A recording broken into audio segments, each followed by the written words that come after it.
Class 11th Hindi medium. आज आपके online class subject physics में जो फोर्थ चैप्टर चल रहा है समतल में गति, तो फोर्थ चैप्टर समतल में गति का जो टॉपिक लास्ट ऑनलाइन क्लास में आप देखें, सदिशों के बारे में आप देखें कि सदिशों का किस तरह से योग किया जाता है। हम लास्ट ऑनलाइन क्लास में पढ़े हैं कि सदिशों का योग दो या दो से अधिक सदिशों का योग किस तरह से किया जाता है। हम थोड़ा सा रिमाइंड कर रहे हैं आपको।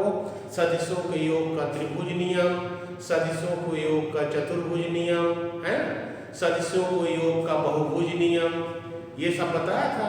इसके बाद और भी आपको ये और भी इनकी डिफिनेशन और इससे संबंधित प्रश्नों को भी बताया गया था। आज जो है आपका टॉपिक है, हम सदिशों के योग के बारे में तो पढ़ लिए थे, लेकिन दो सदिशों का गुणा किया जाता है ना, तो किस प्रकार किया जाता है आपको ध्यान देने की जरूरत है। तो आज आपके ऑनलाइन क्लास में जो टॉपिक है वो दो सदिशों का गुणनफल है, प्रोडक्ट ऑफ टू वेक्टर्स कैसे किया जाएगा, ये ध्यान देने की जरूरत है। तो दो सदिशों का गुणनफल दो तरीके से किया जाता है। आप अदिश में तो एक ही प्रकार होता है, ठीक है, चाहे 3 × 2 कितना आया, 6 आया, ठीक है। अब इसका दो प्रकार तीन प्रकार होने का कोई प्रश्न नहीं है, लेकिन सदिशों का गुणनफल दो प्रकार से होता है। कैसे होगा, कभी कभी हम एक गुणनफल है जिसमें दो सदिश का गुणन करते हैं तो हमको अदिश राशि मिलती है, ठीक है। दो सदिशों का गुणनफल एक अदिश राशि मिलती है एक स्थिति में, जिसको हम कहते हैं अदिश गुणनफल, ठीक है। और दूसरा गुणनफल का तरीका ज्ञात करने का है कि दो सदिशों का जो गुणनफल किया जाएगा वो सदिश राशि मिलती है। तो पहली स्थिति में दो सदिशों का गुणनफल अदिश राशि मिलती है, जिसे अदिश गुणनफल कहते हैं। और दूसरी स्थिति है जब दो सदिशों का गुणनफल ज्ञात किया जाता है तो हमें सदिश राशि मिलती है, सदिश राशि मिलती है, जिसको हम कहते हैं सदिश गुणनफल। तो सदिश गुणनफल और अदिश गुणनफल, ठीक है। यदि हम नोटेशन के आधार पर देखें तो अदिश गुणनफल को A.B पढ़ा जाता है, A.B, या इसका दूसरा नाम बिंदु गुणनफल भी है। अदिश गुणनफल का दूसरा नाम बिंदु गुणनफल या डॉट प्रोडक्ट या अदिश गुणनफल, ठीक है, स्केलर प्रोडक्ट, ठीक है। और इसी तरह से सदिश गुणनफल को क्रॉस से लिखा जाता है, A×B, ठीक है। जैसे A vector A cross vector B, तो A×B लिखा जाता है और पढ़ा भी जाता है वेक्टर A×B, इसीलिए इसको क्रॉस गुणनफल भी कहते हैं। और गुणनफल के बाद जो राशि मिलती है वो सदिश राशि होती है। तो दो सदिशों का जो गुणा किया जाता है तो गुणनफल हमको सदिश राशि मिलती है, तो इसे हम सदिश गुणनफल कहते हैं, ठीक है। और लिखने के आधार पर A×B, यदि दो वेक्टर A और B दिए गए हैं तो इनका सदिश गुणनफल vector A cross vector B, या दो सदिशों का सदिश गुणनफल कहते हैं। और लिखने के आधार पर A×B पढ़ा जाता है, ठीक है। और ये गुणनफल के बाद जो राशि मिलती है वो सदिश राशि मिलती है, जिसको कहा जाता है दो सदिशों का सदिश गुणनफल, vector product of two vectors. So दो प्रकार से सदिशों का गुणनफल किया जाएगा। अब क्रमानुसार हमको समझना है, पहले अदिश गुणनफल समझना है, फिर सदिश गुणनफल समझना है। तो होता क्या है कि दो सदिशों का गुणनफल दो प्रकार से होगा, अदिश गुणनफल जिसको स्केलर प्रोडक्ट या डॉट प्रोडक्ट कहते हैं, और दूसरा है सदिश गुणनफल जो वेक्टर प्रोडक्ट या इसको क्रॉस प्रोडक्ट भी कहते हैं लिखने के आधार पर। ठीक है, एक में डॉट लगाया जाता है, दूसरे में क्रॉस लगाया जाता है। तो अदिश गुणनफल जो स्केलर प्रोडक्ट है वो किस तरह से होगा ये आपको ध्यान देने की जरूरत है। तो दो सदिश वेक्टर ए तथा बी का अदिश गुणनफल, वेक्टर ए दो सदिश वेक्टर ए तथा सदिश बी का अदिश गुणनफल scalar product vector A dot vector B द्वारा प्रदर्शित किया जाता है। Vector A dot vector B बताया ना, इसको डॉट प्रोडक्ट भी कहते हैं और डॉट से लिखा जाता है, ये बिंदु होता है, पॉइंट। तो ए डॉट बी द्वारा प्रदर्शित किया जाता है जिसे vector A dot vector B पढ़ा जाता है। ठीक है, दो सदिशों का अदिश गुणनफल एक अदिश राशि होती है।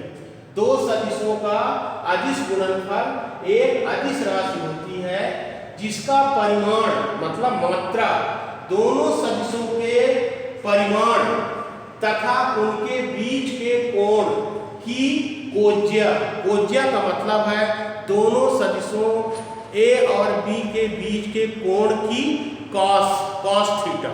यदि थीटा कोण है, वेक्टर ए और वेक्टर बी के बीच का कोण थीटा है, तो दोनों के बीच के कोण की कोज्या मतलब कॉस थीटा।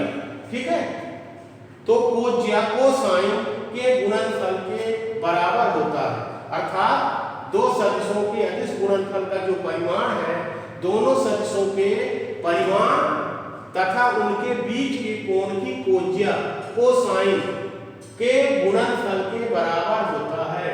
यदि दो सदिश ए और बी हैं जिनके बीच का कोण थीटा है, तो दोनों सदिशों के बीच के कोण का कॉस थीटा, जिसको कोज्या हिंदी में कहते हैं, तो कोज्या के गुणनफल के बराबर होता है। अब हम थोड़ा सा देख रहे हैं कि माना दो सदिश वेक्टर ए तथा वेक्टर बी जिनके बीच का कोण थीटा है।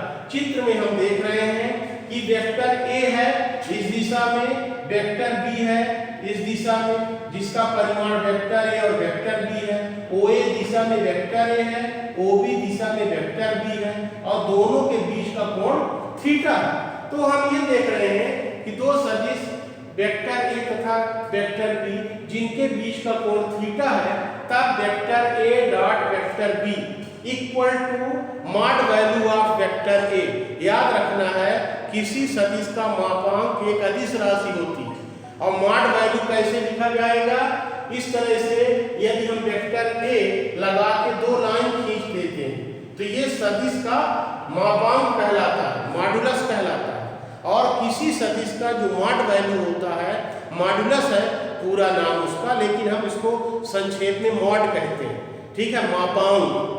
तो वेक्टर ए का मापांक लिखा जाएगा इस तरह, दो लाइन करके वेक्टर ए बीच में लिख देते हैं, जिसे सदिश वेक्टर ए का मापांक कहते हैं। ठीक है, मापांक में केवल परिमाण होता है, दिशा नहीं होती है। तो modulus of A vector is always scalar quantity. किसी सदिश का मापांक सदैव एक अदिश राशि होती है। तो vector A dot vector B equal to vector A का मापांक इंटू वेक्टर बी का मापांक इंटू कॉस थीटा। दोनों वेक्टर ए और बी के बीच की कोण की थीटा कॉस थीटा। ठीक है, कोज्या कोसाइन। और ये कॉस थीटा का अर्थ ये है कि इसका हम ज्यामितीय अर्थ लेते हैं कि यदि ओसी ओए दिशा में वेक्टर जो है ए है और ओबी दिशा में वेक्टर बी है, इन दोनों के बीच का कोण थीटा है, तो किसी भी समय बिंदु बी से यदि हम ओए भुजा पर, त्रिभुज की भुजा पर एक लंब डालते हैं, तो हम ये पाते हैं कि जो ओ से लेकर सी तक की दूरी है वो वेक्टर बी का प्रक्षेप कहलाता है। वेक्टर बी का क्या कहलाता है? प्रक्षेप कहलाएगा। ठीक है, तो वेक्टर बी का प्रक्षेप प्रोजेक्शन कहलाएगा। तो ओए भुजा पर वेक्टर बी का, वेक्टर बी का ओए भुजा की ओर जो है प्रक्षेप कहलाएगा, या वेक्टर बी का वेक्टर ए पर प्रक्षेप कहलाएगा। याद रखना, जो cos थीटा से डिफाइन किया जाएगा। तो वेक्टर ए की दिशा में बी का प्रक्षेप कैसे ज्ञात किया जाएगा? त्रिभुज ओबीसी में यदि हम cos थीटा को डिफाइन करते हैं तो ओसी अपॉन ओबी, आधार बटे कर्ण, ठीक है। तो cos थीटा हुआ तो OC equal to OB cos theta, और OC equal to OB cos theta जो होगी, क्योंकि ओबी वेक्टर बी से प्रदर्शित किया गया है तो ओबी को वेक्टर बी से लिखा जा सकता है इनटू cos थीटा। तो ये जो बी cos थीटा है वो सदिश बी का सदिश ए पर प्रक्षेप है, प्रोजेक्शन है, क्योंकि सदिश जो बी है उसके द्वारा ही जो यहाँ पर वेक्टर ए की दिशा में जो घेरा हुआ है भाग, या इस वेक्टर बी का ये प्रक्षेप कहलाएगा ओसी, और जो वेक्टर ए का जो वेक्टर बी का प्रक्षेप वेक्टर ए पर, या वेक्टर ए पर वेक्टर बी का प्रक्षेप कहा जाता है जो बी cos थीटा होगा। तो अतः vector A dot vector B equal to mod value of vector A into mod value of vector B का ए पर प्रक्षेप, तो मतलब vector A dot vector B equal to A B cos theta, जो B cos theta है वो vector B का vector A पर प्रक्षेप है। It is geometrical meaning of the scalar product, ठीक है। जो A dot B vector A dot vector B equal to A B cos theta मिलता है, उसका मतलब होता है कि वेक्टर ए का परिमाण गुणे जो होगा बी cos थीटा का मतलब होगा सदिश ए पर सदिश बी का प्रक्षेप, अर्थात दो सदिशों का अदिश गुणनफल एक सदिश के परिमाण तथा उस पर दूसरे सदिश के प्रक्षेप के गुणनफल के बराबर होता है, ठीक है। क्योंकि vector A dot vector B equal to A B cos theta, और बी cos थीटा को बता यहाँ ज्योमेट्रिकल मीनिंग में बताया जा चुका है ना, कि जो बी cos थीटा है वो वेक्टर ए पर वेक्टर बी का प्रक्षेप है, प्रोजेक्शन है। तो इस तरह से हम ये देखें कि दो सदिशों का अदिश गुणनफल किस तरह से ज्ञात किया जाता है ना। तो दो सदिशों का अदिश गुणनफल ज्ञात करने के लिए आप ये देखे हैं कि हमको दो सदिशों का जब अदिश गुणनफल ज्ञात किया जाता है तो हमको सदिश राशि मिलती है, है ना। दो सदिशों का अदिश गुणनफल ज्ञात किया जाता है तो हमको अदिश राशि मिलती है, स्केलर, याद रखना, ठीक है। तो दो सदिशों का अदिश गुणनफल हमको एक अदिश राशि मिलती है, ध्यान रखना, अदिश बोलना, ठीक है। तो इस तरह से दो सदिशों का सदिश गुणनफल। अब हमको अगला टॉपिक जो हमारा है वो vector product of two vectors, ठीक है। Vector product of two vector, दो सदिशों का सदिश गुणनफल। तो दो सदिशों का सदिश गुणनफल कैसे प्रदर्शित किया जाएगा, ये ध्यान देना है आपको कि दो सदिशों का सदिश गुणनफल एक सदिश होता है। अभी तक क्या होता था, दो सदिशों का अदिश गुणनफल अदिश मिलता था। अब हमको मिल रहा है दो सदिशों का सदिश गुणनफल हमको एक सदिश राशि मिलती है, तो इसको हम सदिश गुणनफल कहते हैं। एक राशि बी से प्रदर्शित करते हैं, क्योंकि प्रदर्शित इसको क्रॉस से करते हैं इसलिए इसको क्रॉस गुणनफल भी कहा जाता है। तो दो सदिशों का सदिश गुणनफल, दो सदिशों का सदिश गुणनफल एक सदिश राशि होती है जिसका परिमाण दोनों सदिशों के परिमाणों और उनके बीच के कोण, मतलब वेक्टर, मान लो दो वेक्टर ए और वेक्टर बी है, तो जो वेक्टर ए और वेक्टर बी का जो सदिश गुणनफल है वो क्या होगा, किसके बराबर होगा, वेक्टर ए का परिमाण वेक्टर बी का परिमाण और दोनों सदिशों के बीच के कोण की साइन, मतलब साइन थीटा, ज्या, ठीक है। हिंदी में साइन को क्या कहते हैं, ज्या। अभी अदिश गुणनफल में कोज्या था, cos थीटा था, लेकिन सदिश गुणनफल में ज्या साइन थीटा हो, वहां cos थीटा होता है, यहाँ साइन थीटा हो। तो कि दोनों सदिशों के परिमाणों और उनके बीच के कोण की ज्या मतलब साइन के गुणनफल के बराबर होता है तथा दिशा उस तल के लंबवत होती है जिसमें दिए गए सदिश लंबवत होते हैं, जिसमें दिए गए सदिश स्थित होते हैं भी कहा जा सकता है, स्थित होते हैं।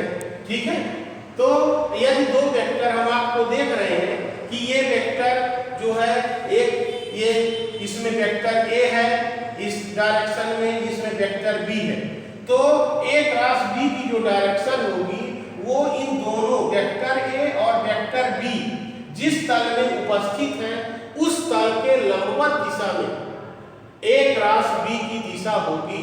चूंकि इसकी दिशा निश्चित हो गई, फिक्स हो गई, तो इसलिए ये सदिश गुणनफल कहलाता है। ठीक है, तो इस तरह से हमको ध्यान देना है कि vector A cross vector B equal to vector A का परिमाण इंटू वेक्टर बी का परिमाण साइन थीटा।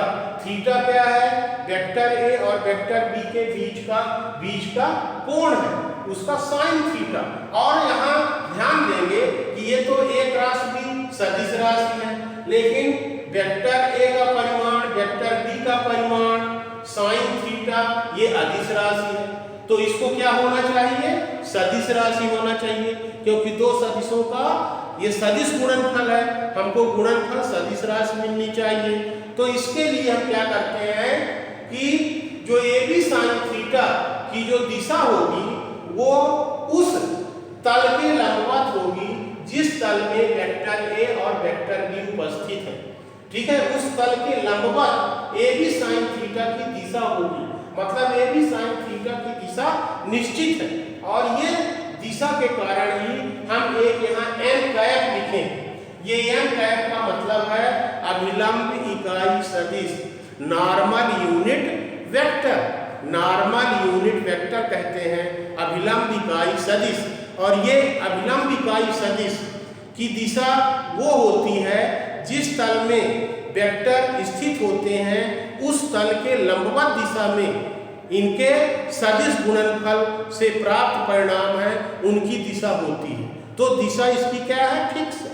तो n कैप का मतलब है कि यूनिट वेक्टर। यूनिट वेक्टर आपको जानते हैं, यूनिट वेक्टर क्या होती है? आई जे के। ठीक है, तो ये आई जे के जो वेक्टर है, तो आई एक्स अक्ष की दिशा में यूनिट वेक्टर होता है, आई से लिखा जाता है। जो जे यूनिट वेक्टर है वो वाई अक्ष की दिशा में लिखा जाता है, और जो के वेक्टर यूनिट वेक्टर है वो जेड अक्ष की दिशा में लिखा जाता है। तो n कैप का जो मान है वो आई हो सकता है, अथवा जे हो सकता है, अथवा के हो सकता है। अब बात आती है कि आई होगा कि जे होगा कि के होगा। तो यदि दिए गए वेक्टर x अक्ष और x अक्ष के अंदिश वेक्टर a है और वेक्टर b y अक्ष के अंदिश प्रदर्शित है, तो जो a क्रॉस b की दिशा होगी वो x और y दोनों अक्षों के लंबवत दिशा अर्थात z अक्ष की दिशा में होगी। ठीक है, और z अक्ष की दिशा में a क्रॉस b जो वेक्टर होगी सदिश गुणनफल उसकी दिशा होगी z अक्ष की दिशा में। ठीक है, x और y के लंबवत तीसरी अक्ष z अक्ष होती है, तो z अक्ष की दिशा में a क्रॉस b की दिशा होगी। अब z अक्ष की दिशा में यूनिट वेक्टर k होता है, तो A B sine theta into K, और ये यूनिट वेक्टर याद रखना है कि यूनिट वेक्टर वो होती है जिसका परिमाण 1 होता है। तो किसी भी अदिश में यदि यूनिट वेक्टर का गुणा किया जाता है तो उसके गुणनफल पर कोई फर्क नहीं पड़ता है। किसी संख्या में यदि 1 का गुणा कर दिया जाए तो उसके गुणनफल पर कोई प्रभाव नहीं पड़ता है, लेकिन जो यूनिट वेक्टर है इकाई सदिश है, किसी अदिश राशि में इकाई वेक्टर का इकाई सदिश का गुणा करने से उसके परिमाण पर उसके गुणनफल पर मान तो प्रभाव नहीं पड़ता, लेकिन उसकी दिशा निश्चित हो जाती है।